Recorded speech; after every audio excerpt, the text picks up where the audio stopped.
I am writer Mark Wooden, coming to you recorded from my bedroom, which you can tell by the white wall behind me. Welcome to Fantasy Island.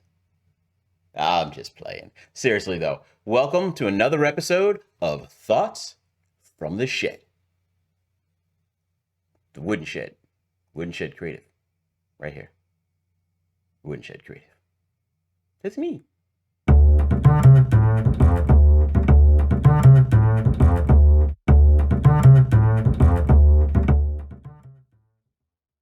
Hey again, folks. Today we're going to talk about foreign movies, or what some of you may call those movies about people I don't know anything about with languages I don't understand, and I gotta read this movie. What is this about? I don't read books.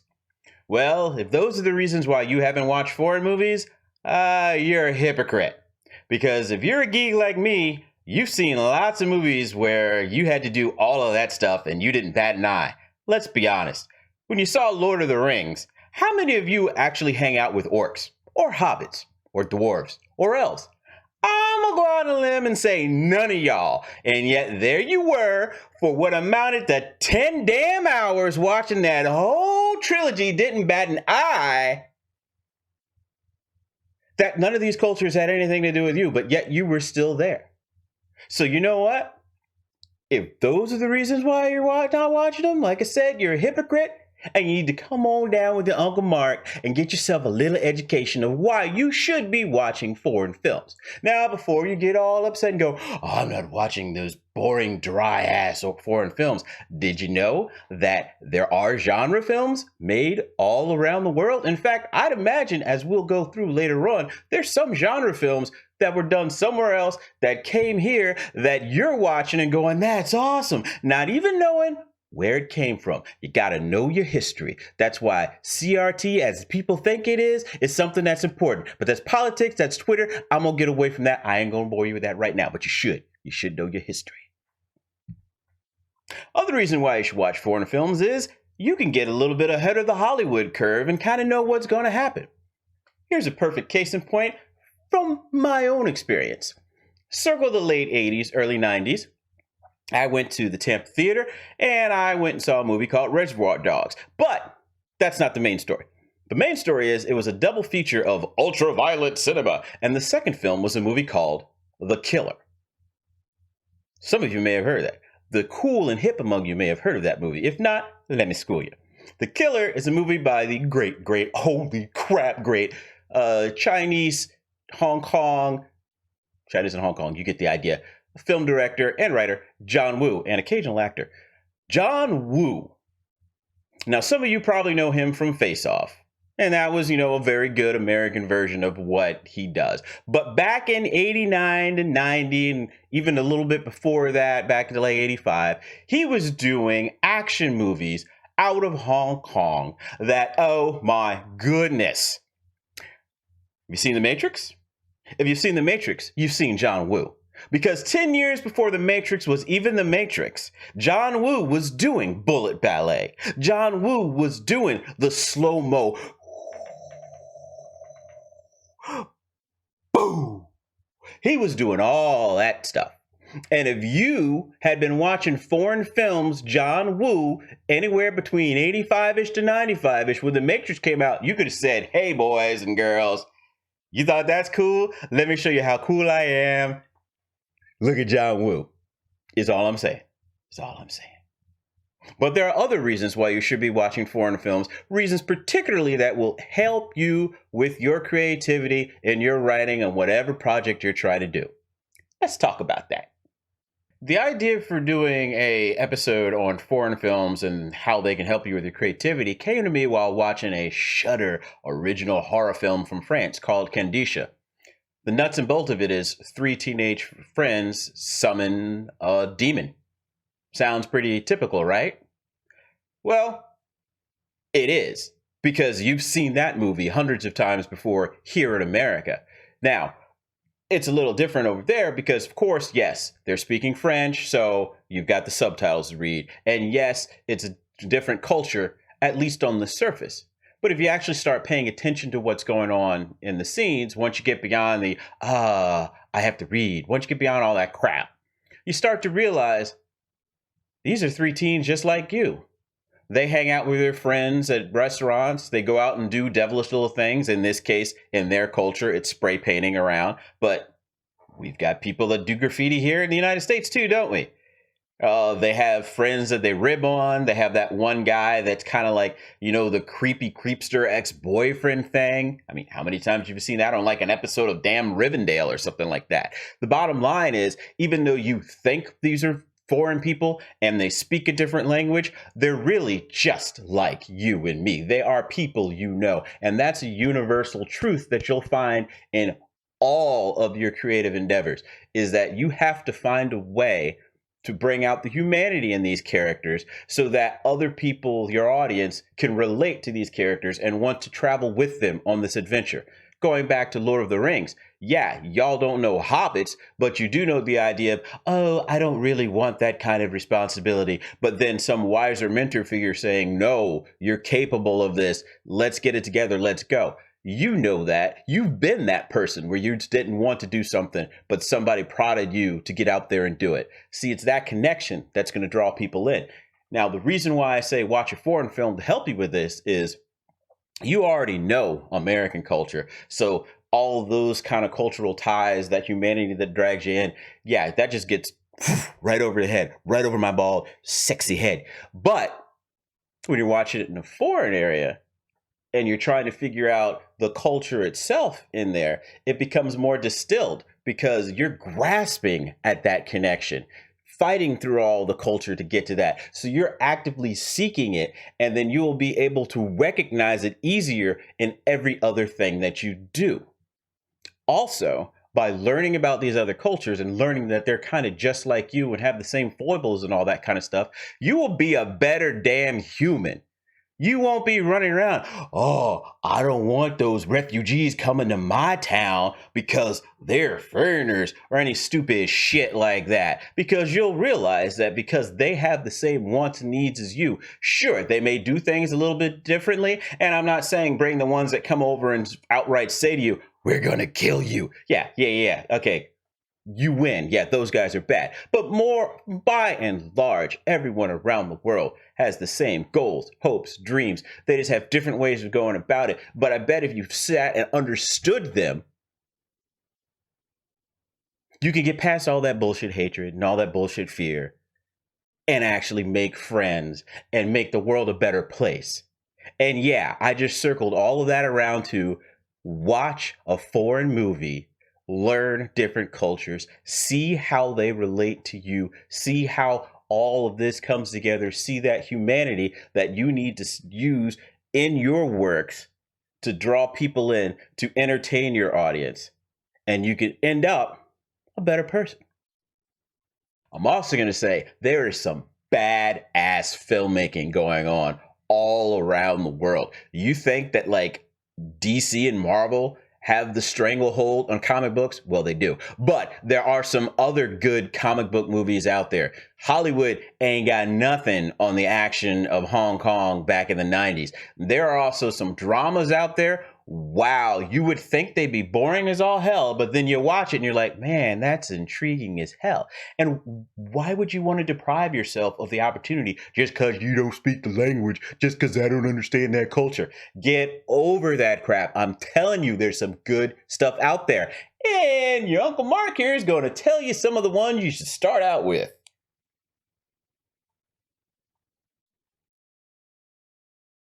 Okay, so let's start with my action junkies. As I said at the top of this episode, you can't go wrong with John Woo. And by the further extension, I'd say you can't go wrong with anything that came out of Hong Kong as an action movie from about 1985 till about like now. They're still doing it now.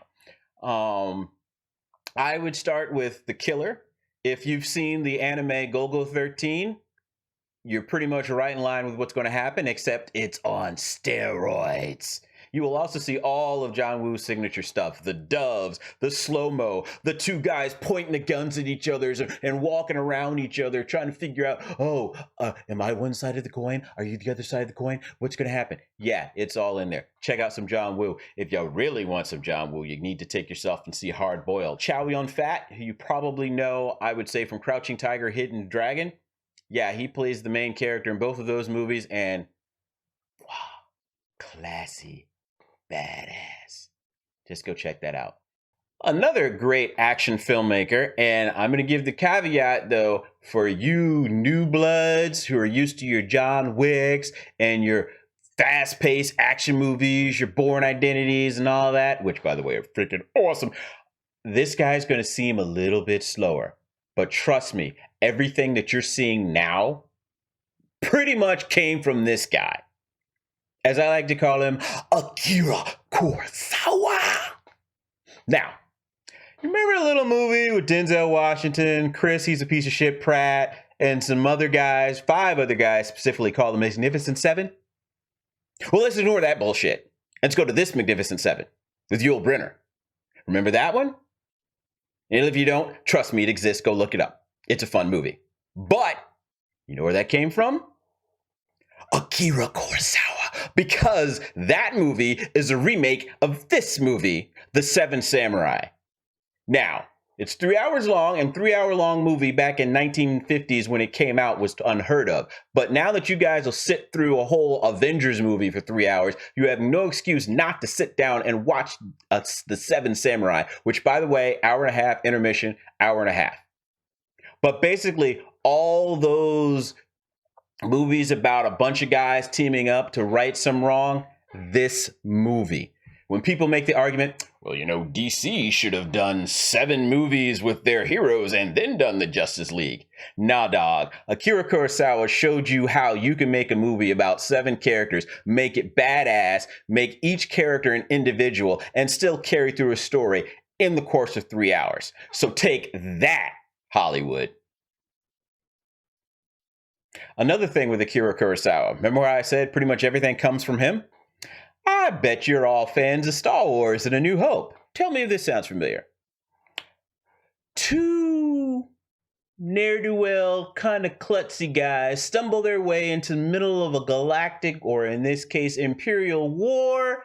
They're aided by a wise old samurai and later on a farm girl to go to a giant fortress and save a princess.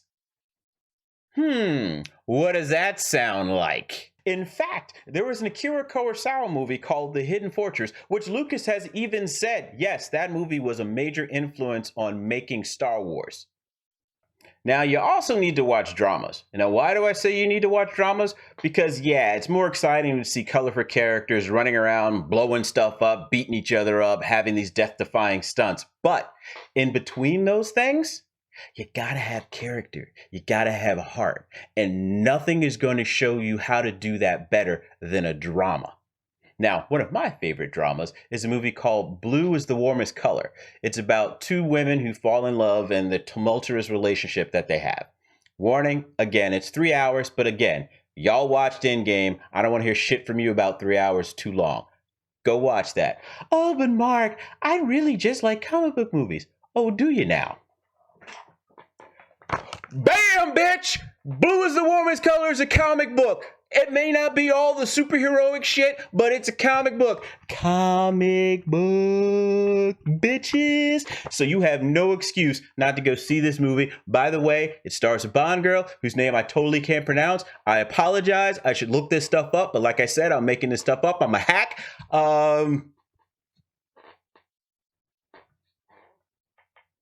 Now, as you may have guessed, I'm kind of a fan of horror movies, so I got to throw some foreign horror movies your way for you to watch. Now, one genre that I really, really, really love is the new French extremity horror, which is a whole mesh of scary movies that have like body horror and torture porn. I mean, torture porn that makes Saw look like a freaking Disney movie is what I'm talking about. Sidebar. You may notice too that I watch a lot of French films in particular. It's influenced me so much that I even changed the entire Adriana Dupre character from my Shadow Dance action urban fantasy saga to a French character just so I can get more into the whole French mystique. But that's a story for a whole nother episode. Back to the new French extremity. Now, you'll hear titles like High Tension's one of them, Frontiers is one, there's another one called Inside, but my personal favorite is one called Martyrs. This movie starts with a young French girl escaping from what appears to be some kind of crazy abandoned warehouse. Flash forward to her more later teen, probably early 20s years, and she busts into what seems to be the house of a nice, loving French family and slaughters all of them. She calls a friend of hers to bring her over and say, "See, I found the people who had abducted me and tortured me." Is she right? Is she freaking psychotic? Oh, but wait, it gets better. But I'm not going to tell you because you need to go watch it. So the new French extremity movies, you'll find those, they were circa the late 90s. They ran kind of into the aughts, but there are still ones popping up today. For example, Titan, which was the winner of the 2021 Palme d'Or at Cannes Film Festival, which, sidebar, was awarded to them by Spike Lee, who looked like this. I mean, what was Spike going for? The freaking fairy tale train conductor or something? Don't get me wrong, Spike. I love your movies. I mean, I love them. You were the man. You were one of those great American filmmakers. But this, Spike, this really can? Oh, and by the way, he also pulled a Steve Harvey and announced the winner way before it was supposed to be announced. But you go out and see the movie, because by the time you watch this, it should have already hit theaters, and you be the judge on how scary, horror, freaky it is, because it does have stuff like this. What the hell is that? Almost as scary as Spike's outfit. New French Extremity. Martyrs. Go find it. Not the remake. Remake gets an American ending that doesn't understand what the hell the movie's supposed to be about, even throws in a stupid bullshit, "Oh, look at me with the big hero action throwaway line." Don't do it. Great score. Phenomenal score on the remake, The Martyrs. I listen to it when I'm writing, but as a movie, no. See the original. Besides, if you saw the American remake, doesn't that defeat the purpose of watching foreign films? Just saying. Just saying.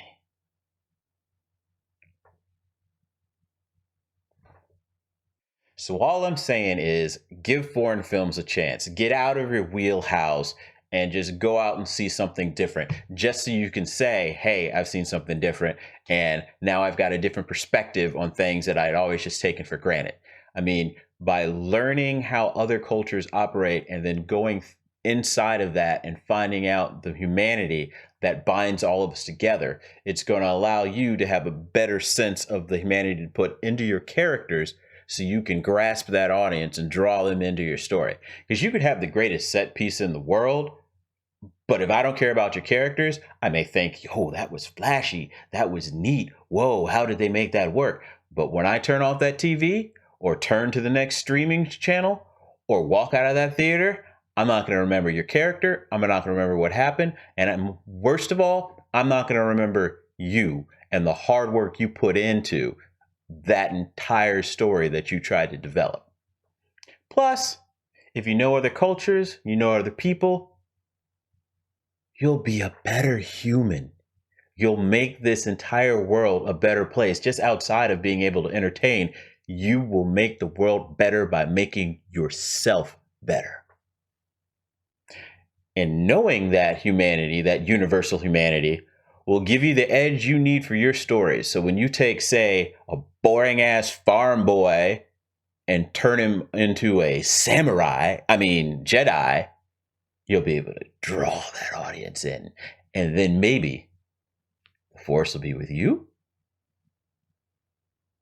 That was kind of cheesy, but we're going to go with it. Hey there, folks. Writer Mark Wooden with Thoughts from the Shed. Thanks for watching this video. We'll see you again in another 2 weeks and Wednesday night at 8 o'clock. And while you're here, don't forget to subscribe somewhere down here below to this channel. And if you haven't already, look me up at writermarkwooden.com and sign up for that newsletter so you too can get bonus stuff directly to your inbox. I mean, do you really want to read all those corporate emails? You want to have a little fun. All I'm saying.